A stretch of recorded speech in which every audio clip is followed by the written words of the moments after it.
The CBS Radio Mystery Theater presents...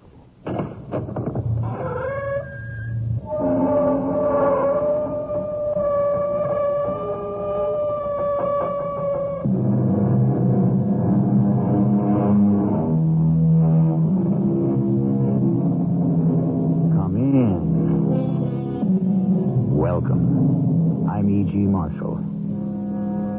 Time, said Mr. Henry David Thoreau, is the stream in which I go fishing. That's very well put. However, when one goes fishing, one can never tell just exactly what one may catch. When one fishes in an ordinary river, one may throw back what one doesn't like. But where may one throw an unwanted catch from the river of time? Darling, I'm home. Is supper ready? Supper? I'm in a hurry. I have to go to the meeting. The meeting? Luther, haven't you just come from the meeting? I've come home for supper. But you've had supper. When? Before you went to the meeting. But I haven't gone to the meeting yet. Oh, how can you say that? Professor Tomlinson just called and said you made a brilliant speech. What time is it? 10 o'clock. It can't be. It's only 6. No. Agnes, what happened to the last 4 hours?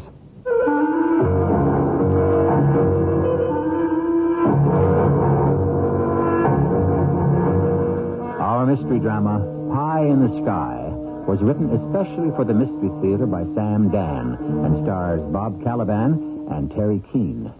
I'll be back shortly with Act One.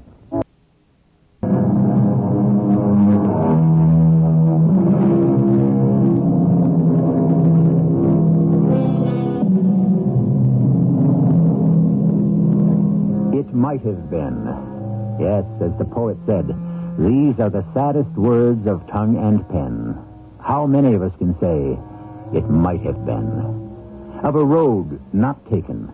Of a door not opened. Of a question never asked. An answer never given. All of the missed opportunities. Would we really have been better off in the long run? Our story takes place not too long ago, and the mind of an elderly gentleman named Luther Temple is musing over the very questions we have just posed. I don't know. I could have been a millionaire, a billionaire, a trillionaire. Luther. What is it? Are you talking to yourself again? Who?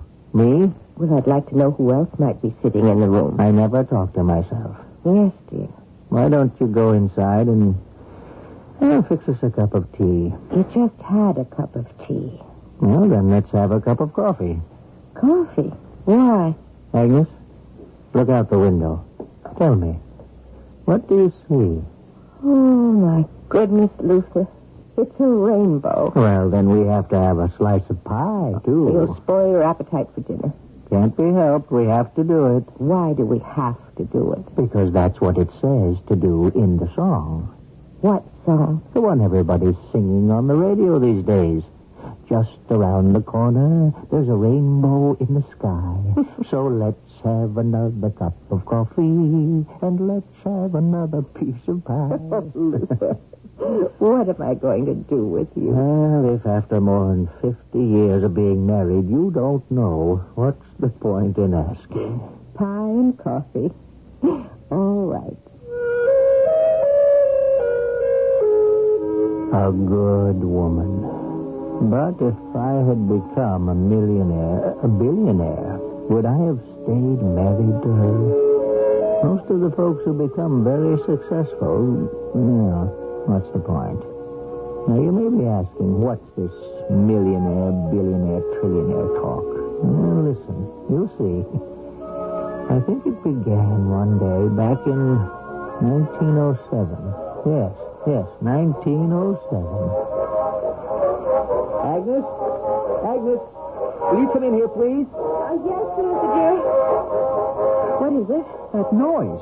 That abominable noise. Where's it coming from? The parlor. What's it supposed to be? Darling, I bought it this morning. It's a phonograph. It plays music. That screeching, wailing, caterwauling? That's music? Of course, darling. Can't you follow it? It's really a lovely tune. Oh, please lower it. I'll shut it off. No, leave it on. It bothers you. I'll just have to put up with it, I suppose. Martha's cleaning in the parlor. Martha, please stop the machine. There now. Better? Much better. Darling, I want to talk to you about money. Yes? The money my Aunt Minerva left me. Well, it's your money, dear. No, darling, it's our money. Now, what should we do with it? Do you have to ask? Put it in the bank. The bank. Do you realize that the bank pays you as much as 2.5% interest? That much? Do you realize that at that generous rate, you will actually double your money in precisely 40 years? No, I hadn't looked at it that way exactly. Well, what did you have in mind? Oh, the stock market. The stock market? Now, please, Luther, it was just a thought, just an idle, fleeting, vagrant thought. Well, darling, as I say, it's your money. Oh, we'll put it in the bank. Now, let's forget about it. Agnes, where's my pipe? Are you going to smoke your pipe? Well, I've become kind of used to it. Oh. I admit I started it because I hoped it would make me look older. Well, after all, I do seem young to be a professor of mathematics, but I find I rather enjoy it. However, if it bothers you... No, please, go ahead. Light up. Where is my pouch? Your pouch? Yes, a special pouch I bought in which I keep my tobacco. It's dark brown. Well, I'm sure I haven't seen it. Could you have left it somewhere? Could I? Let me see. Of course. Oh, I remember now. I was at the faculty club. I'd better go get it. You'll walk all the way over to the faculty club just to get some tobacco? Oh, I need the exercise. But look outside. It's pouring rain. Well, I'm certainly not going to melt. And so, I remember I walked over to the faculty club. And the steward had my pouch. Of course, he gave it to me. As I was about to leave, Professor Teno came in. I tried to avoid him, but too late. He saw me first. My dear Temple, how are you this perfectly miserable day? Quite well, Professor, but if you'll excuse me, I have a most pressing engagement. But I cannot excuse you. Oh, you look chilled, drawn, peaked. Come, for the sake of your health, you must have a hot punch. Steward, but, Professor... 2 club specials for Professor Temple and me. Now, sit, Professor. Sit. My wife is expecting... Congratulations. We must drink to the new arrival. No. She's not expecting a baby. She's expecting me. Won't she be happier to know that you are sitting in the club, cozy and warm, rather than battling the cruel elements outside? Well, how could she know that? Rest assured, my friend. She knows. Talking about your wife, I understand that she has come into an inheritance. You do? Yes, and may I offer a word of good counsel? I really must be going, Professor. Nonsense. The hot punches. Stuart, set them down. Thank you. A toast. I give you this newly born, freshly minted 20th century. A time of unbelievable upheaval, as well as fantastic opportunity. What do you think, my friend? Upheaval? Things seem to be settling down nicely all over the world. Well, thank you for the drink. You haven't finished here. I really shouldn't, you know. Talking about your wife's inheritance, do you have any plans in that direction? Yes, we have agreed to do the prudent thing. Yes, I know, and place it in the bank. But is that prudent? Well, how can you deny it, Professor? One must move with the century. Where? Wherever it leads us. Assuming that's true. Where is it leading us? Look about you, in the street. What do you see? Every day, more and more of those horseless carriages. Contraptions of the devil. Why do you say that? Well, who but the devil could devise machines that emit such foul-smelling fumes? They will require, I admit, some getting used to. Oh, if the Almighty had intended for us to drive about in machines, would he have created so many millions of horses? Plans for this world, from whatever source, are constantly being revised. I intend to place my money in horseless carriages. Horseless carriages? There's a company being organized to produce these things which deserves some attention. If you don't It's mind. called General Engine. I really must be going. What was that? burst of thunder, a streak of lightning, what else? Now, as I was saying, But I'm this overdue. company will manufacture these horseless carriages. And actually, the name will gradually disappear from our language. You will call them automobiles. I will call them instruments of the devil. The company is being organized now. It requires financing. From the gullible, of course. Stock is selling for mere pennies a share. And it isn't worth the paper it's printed on. According to present projections, the stock will be worth a fortune by 1928. Projections made by whom? By people who have foresight. Now, it is estimated that an investment of $1,000 today will be worth well over $7 million in less than 3 decades. Professor, I have been detained long enough. I simply must be getting home. Soaked to the skin. Oh, get those wet things off, and I'll make you something hot to drink. I've already had something hot to drink. Yes, I smell it on your breath. Oh, Luther Temple, have you been indulging in spirituous liquors? How did that happen? I don't know how it happened. I ran into this fellow, Teno. Professor Teno. And who is he? He's new. What does he teach? Oh, let me think. Physics. No, that's not quite it. Oh, yes, metaphysics. What's that? Oh, that's new, too. Well, what's it about? I don't know. It has something to do with the mind, I suppose. Oh, wait a minute.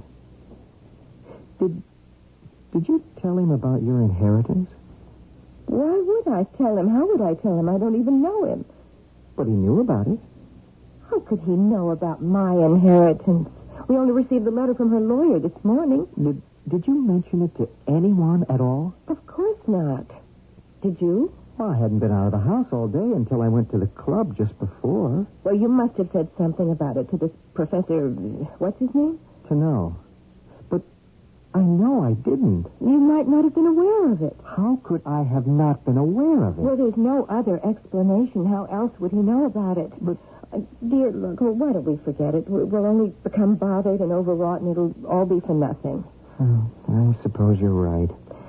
But, talking about the inheritance, I received a telephone call from my brother George. Oh, George. Do you know what he said he's going to do with his share? Something foolhardy, no doubt. George is really very sensible sometimes. Now, he's going to take his $1,000 and invest it in the stock market. Which means he is prepared to kiss it goodbye. This friend of his has some inside information. There's always inside information. This is a stock that must go up. It must? According to what law? According to the imperative of the coming century. Which is? This is to become the era of the horseless carriage. Oh, no, please, no. The stock is called General Engines. It's estimated that in less than 3 decades, an investment of $1,000 will be worth over $7 million. What did you say? That's what my brother told me.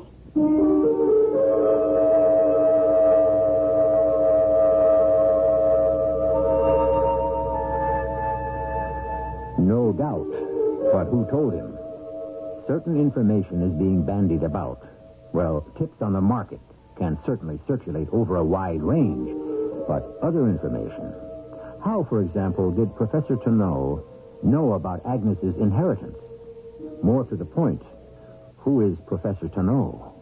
We may find out in Act 2.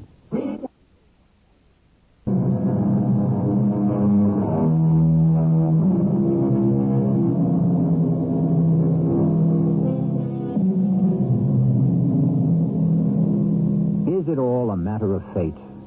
Are there people who are born to become rich and other people who are destined to remain poor? For some people, is opportunity a vision, and for others, is it merely an illusion? Ah, well. Happy is that man or woman who, knowing his or her fate, accepts it and makes the best of it. Sometimes.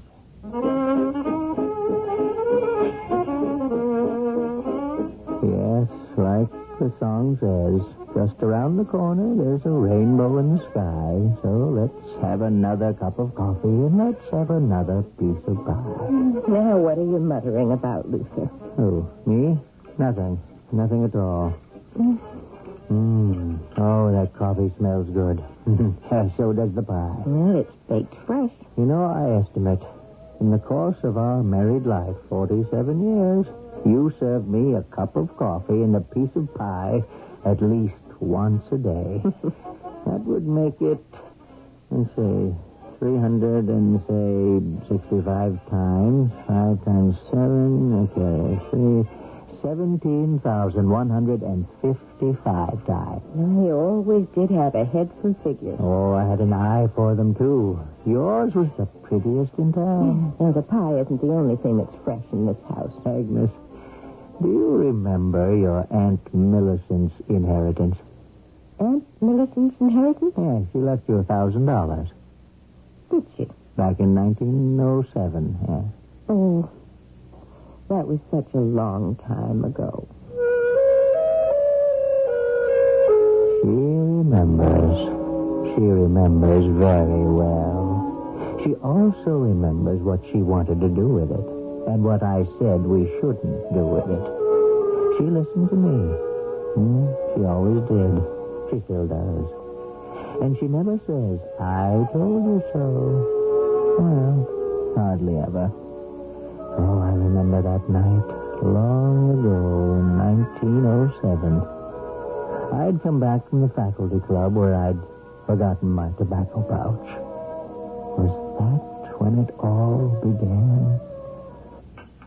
More pie, Luther? No, thanks. No, this is fine. Well, I think I'll light my pipe and smoke for a while, if you don't mind. It's your house, too, Luther. What is it? It's a funny taste to this tobacco. Well, I should imagine all tobacco would taste funny. It doesn't taste bad. Just strange. Yeah, different. Different than what? From the kind I usually buy. Well, that's your pouch, isn't it? Yeah, sure. It even has my initials on it. LT. Well, I'll go inside and see to the dishes. Well, I know the smoke bothers you. I'll put it out. You'll do no such thing. A man's home is his castle. Isn't that a wife for you? Well, anyhow, later that night we were in bed, asleep, when suddenly, was I dreaming? Was it real? It seemed the whole house began to shake. I felt as if the bed was spinning round and round. Luther. We'd better get out of here. Luther. Hey, it's an earthquake. Luther, what is it? Don't just lie there, woman. This is the end of the world. Luther, wake up. Wake up. What are you talking about? I am up. Luther, you're having a bad dream. It's no dream. The walls are closing in. Luther, please, wake up. Luther, where are you going? I want to look around, see if there's been any damage. What are you talking about, damage? Didn't you feel it? No, Luther. It was nothing. Nothing. I thought the place would fall apart. Are you sure you weren't just dreaming? Agnes, I was wide awake. I tell you, it was no dream. Yes, dear, if you say so. It was the strangest, craziest, but it was real. All right. It was real for you. Oh, well, I'll say it was. Well, it's only 3 a.m, so go back to sleep. Oh, I can't. I'll tell you what, let's do. I know. Let's have another cup of coffee. And let's have another piece of pie. I don't know. I really don't. But things started to happen. What kind of things? Well, mostly had to do with, I suppose you could say it was time. Like, well, next day I said to Agnes, remind me to stop off at Belcher's Pharmacy this afternoon. Oh, what for? I have to get this prescription filled. What prescription? The one Doc Simmons wrote out. When? This morning. Did you go to Dr. Simmons this morning? No, you did. I did. You said you had this headache and it just wouldn't go away. I didn't have a headache this morning. Now, Agnes, I called off my morning classes and I took you to Dr. Simmons. And he gave you this powder and it got rid of the pain like a shot. And I said to him, could we get a prescription for that, Doc? And he said, sure. Luther, are you all right? What do you mean, am I all right? Last night, You dreamed the house was coming apart. That was no dream. And now you have this illusion that I was ill and we went to see Dr. Simmons? We did. No, my dear, we did no such thing. Well, how do you account for the prescription? What prescription? But this one here. Yes? Wait a minute. I know I put it in my pocket. No, dear. Now, don't now, dear me. I remember distinctly putting it in... No, I placed it right on top of the bureau so I wouldn't forget it. Now, here it is. Oh. Yes? Oh? Well, he may have given us this prescription some time ago. Uh-huh. Oh, look at the date. Today. Well, Yes? he may have put down the wrong date. After all, doctors are only human. I still say we went to see him this morning. Oh, yes, dear. But I'll tell you what happened. The very next morning I woke up. I looked at Agnes. She had a pained expression on her face. I became alarmed. Oh, I have this terrible headache. Oh, wait a minute. I tried taking everything for it and nothing helps. Maybe I better see Dr. Simmons. But you went to see Dr. Simmons yesterday morning, remember? How can I remember something that didn't happen? And he gave us a prescription. Oh, Luther, I feel so bad. And I filled it for you at Belcher's drugstore. Luther. And it's in the bathroom. In the medicine cabinet. I'll get it for you. Agnes? What'd you do with the prescription? What prescription, Luther? The one we got from Dr. Simmons. We didn't go to see Dr. Simmons. Well, I distinctly remember... I think we better go now, Luther. I feel terrible. Well, now, Aggie, this'll do it for you every time. Oh, thank you, Doctor. Lusa, you take this prescription and fill it. Next time she gets one of those headaches, give her some. Yes, Doc. Tell me, Yes? are you sure that we weren't here yesterday? Yesterday? I don't recall. Luther. I could swear. Take my oath in court that we were here this time yesterday morning, Doctor, and you gave me this exact self-same prescription. Is that a fact? Yes. Tell me, Luther, what are you smoking these days? I let it go. You can tell by the way folks look at you that sometimes it just doesn't pay to press a point. So I took Agnes home, and I filled the prescription. I didn't give old man Belcher at the pharmacy any falderall about didn't I have this filled yesterday either. Then I thought I'd just go to the club for a while and relax. I just settled down in an easy chair when... All right, you guessed it. Professor Temple, my favorite mathematician. Oh, good afternoon, Professor Teno. Stuart, some hot rum punches wanted here. Oh, no, thanks. I really couldn't. Nonsense, my friend. You are obviously under the weather. A hot drink will certainly pick you up and clear your head. My head seems to be clear. Good. You shall need a clear head for what I intend to tell you. Oh? Attend to this, Professor. This coming century shall see man free from the bonds of earth. Actually, Professor, I have an appointment Of course, an appointment with destiny. As we're saying, man shall leave the surface of the earth. Man shall defy the enslaving forces of gravity. Man shall soar through the skies. Come now, Professor. He is doing it already. The Wright brothers have breathed the air of higher altitudes. Professor, I must tell you, I am not interested. But the future of the world is in flight. If the good Lord had intended for us to fly, he would have given us wings. But he has given us a winged imagination. And therefore, we can make the wings of flight. If it's all the same to you, I'll stay here on good old terra firma. There is a company that will make flying through the air available to all. Please, Professor. Lighter than air machines or airplanes will soon fill the skies. They will replace the huge, ponderous railways. Well, what has this to do with me? There is a company that will develop these machines. Oh, I see. Stock sells now for only pennies a share. I've heard that one before. An investment of $1,000 now could be worth, within 3 decades, almost $10 million. 7 million from the horseless carriages, and now 10 million more from these flying machines. Is there no limit to the fortunes that can be made? No, Professor. None at all. I see. You really must excuse me. I'll be late for dinner.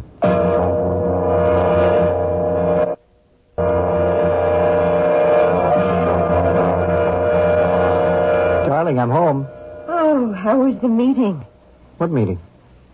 Aren't you becoming the absent-minded professor, the meeting of the Mathematics Society? Oh, that isn't until after supper. Oh, dear, I am really starved. Starved? What's for supper? Luther, we had supper. Well, how could we have had supper? 3 hours ago. What are you saying? We had supper, and then you went off to your meeting. Well, how can you say that? We had leftover turkey and salad. I've just come from the club. Darling, look. Look at the clock. Well, it can't be 10:30. That means I missed the meeting. But you didn't miss the meeting. You were there. No. Professor Tomlinson just called. He said he didn't have a chance to talk to you after the meeting, and he wanted to tell you what a fine speech you made. Let me sit down. Luther? Are you all right? Yeah, just let me... Just to relax. Shall I bring you something? Pie? Coffee? No. Something must be wrong. This is the first time you ever refused. It's all right, dear. I just want to sit down and relax. Light my pipe and think this out.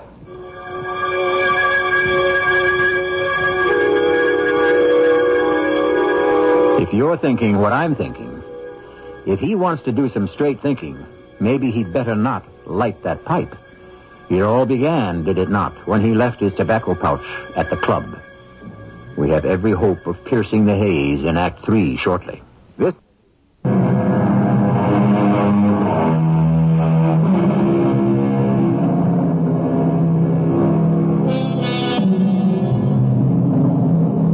We do seem to be having some problems with time in this particular story. The future and the present appear to be getting all mixed up. But according to the deep thinkers like Einstein, this should not be a cause for concern. After all, time has a habit of getting all twisted up in itself, and that's why so many of us have trouble deciding whether we're coming or going. I suppose so. Coming or going, that's pretty much the story of the world, isn't it? And usually we not only don't know where we're going, we don't even know where we've been. At least I didn't. I was sitting there in my own parlor, smoking a quiet pipe back in the year 1907. Are you feeling better, dear? I'm feeling fine. You seem to have this disorientation about time. Now, look here. Well, you must admit you are getting things mixed up. Why am I the one that's out of step? All right, dear. I admit.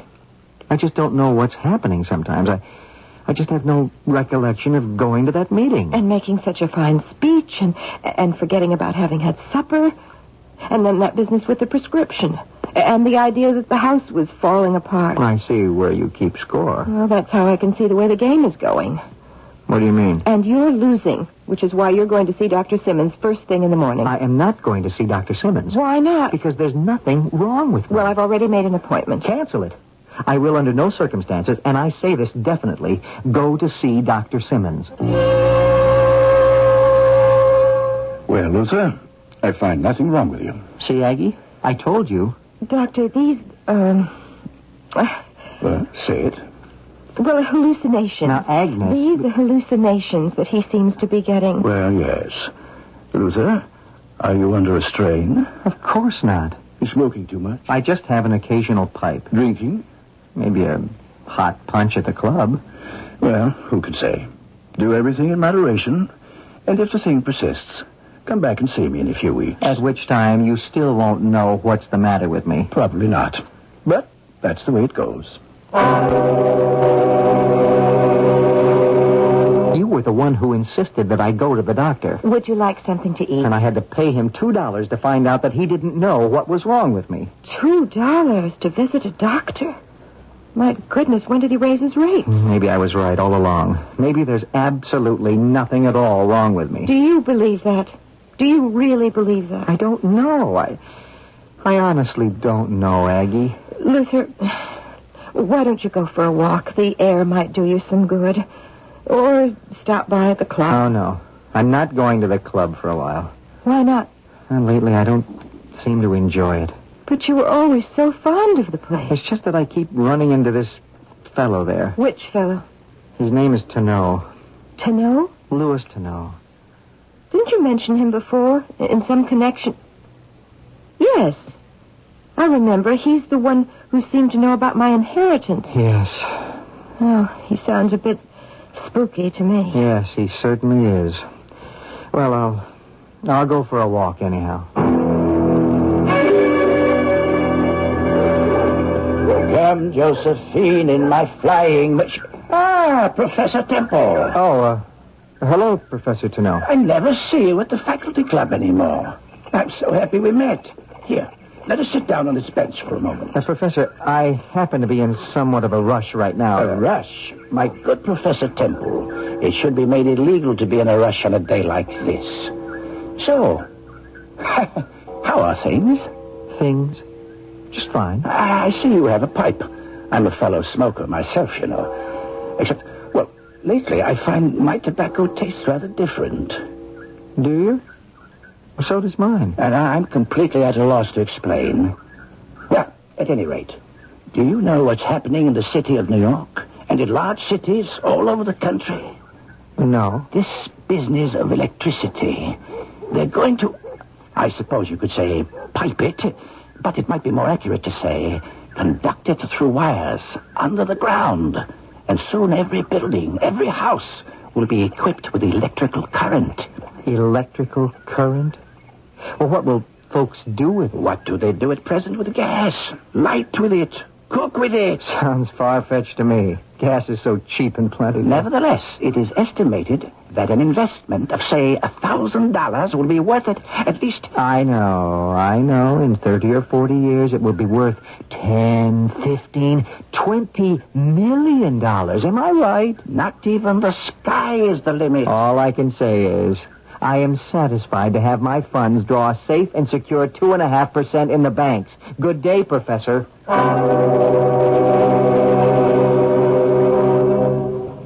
Luther, dear. Yes? My brother called. Oh. And he told me That he had been tipped off about a fantastic new stock. How did you know? Did it perhaps have to do with electricity?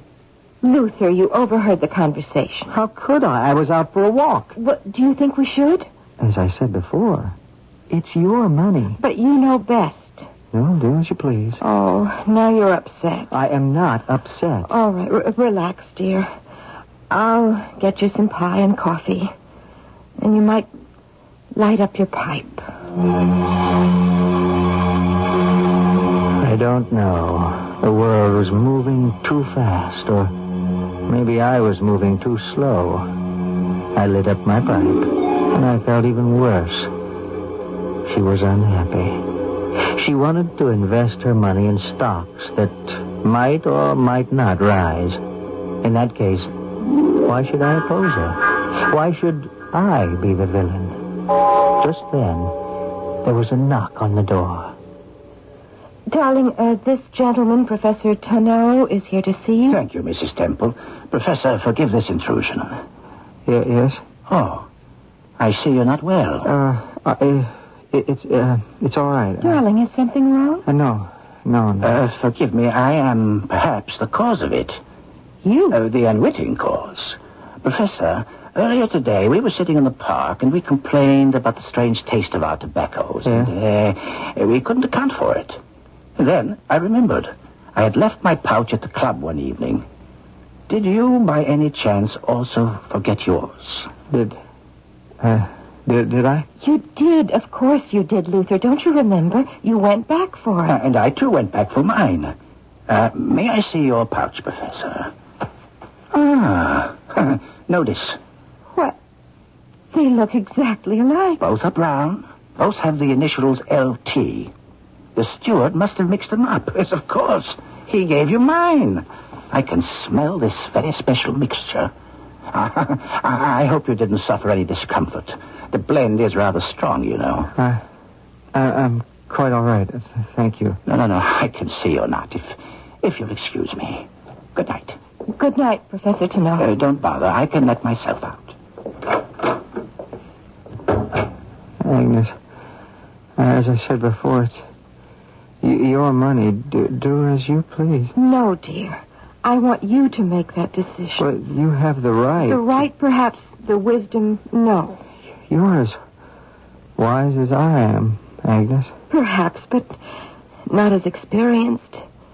You see, I know nothing of the world outside. I was raised to be a man's wife. I was trained in the ways to keep him content. And years from now, perhaps, women will be taught how to make their own way, but it will be too late for me. Agnes. And so I'm happy. I have what I want. And it will be enough.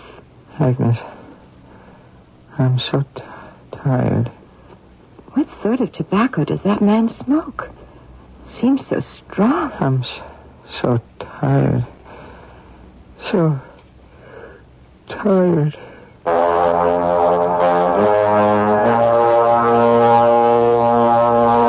I fell asleep on that June day in 1907. Or was I asleep? Suddenly, I was walking along the street. I had never seen such a street, or such buildings, such crowds, heard such noises.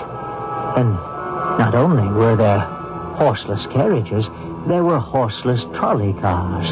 And they weren't on tracks. They just ran. And overhead, I could hear a drone of mighty engines. I looked up. They were enormous flying machines. And all over, electric lamps were blinking on and off. It was the most dizzying sight. What did I tell you? Professor Teno. Well, what are you doing here? What am I doing here? What's here? Look at yourself. A most distinguished elderly gentleman. What happened to me? To you? We look older. Well, we should. We're no longer young bucks in our 30s. We're now in our late 60s. That's impossible. Why? Time passes. Your car is at the curb. My car? That elegant limousine.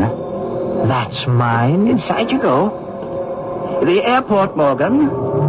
I have a car and a chauffeur. And a private airplane. And a penthouse apartment in New York. An estate in Hollywood. A chateau near Paris. A townhouse in London. How? Your fortune, my friend. You are worth millions. Perhaps billions. I don't understand. You invested in the right stocks at the right time. Yes. I see I did, but those were the stocks you told me about. Of course. Money goes to money. It's like a snowball rolling down Mount Everest. I'm glad I listened to you. Oh, I'm glad. Your wife is waiting. Oh, marvelous. Agnes is here, too. Agnes? My wife. Oh, Agnes. She was your first wife. My first wife? She divorced you. But why? She had no choice. She caught you with that dancer. Which dancer? I would never cheat on Agnes. Oh, you remember? You started making money and you decided to invest in a Broadway show. It was a terrific hit, incidentally. What happened to Agnes? What's the difference? You've had 3 wives since then. And I don't know how many mistresses. What happened to Agnes? Oh, you really don't want to know what's happened to Agnes. What happened to Agnes? Tell me. What happened to her? What happened to Agnes? Now, wake up. What happened to... Nothing happened to Agnes. I'm here. Yes, that's right. And here's where you'll stay. That money also stays in the bank. Do you understand? I don't want us to get rich. Do you know why? I can't afford it.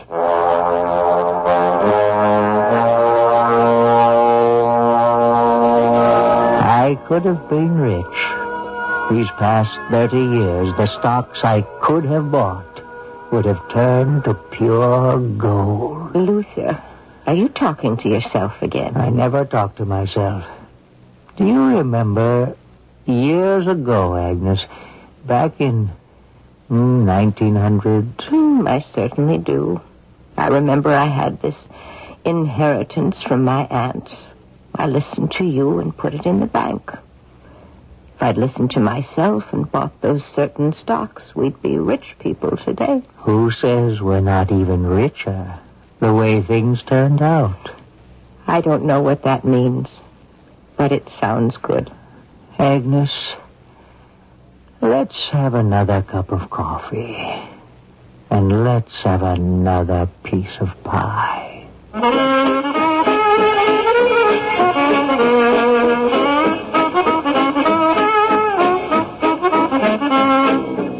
That's because around every corner, for Luther and Agnes, there's a rainbow in the sky. What is wealth, anyhow? As the poet put it, which would you rather have, a full purse and an empty heart, or the other way around? I realize there can be differences of opinions on this. I shall return shortly.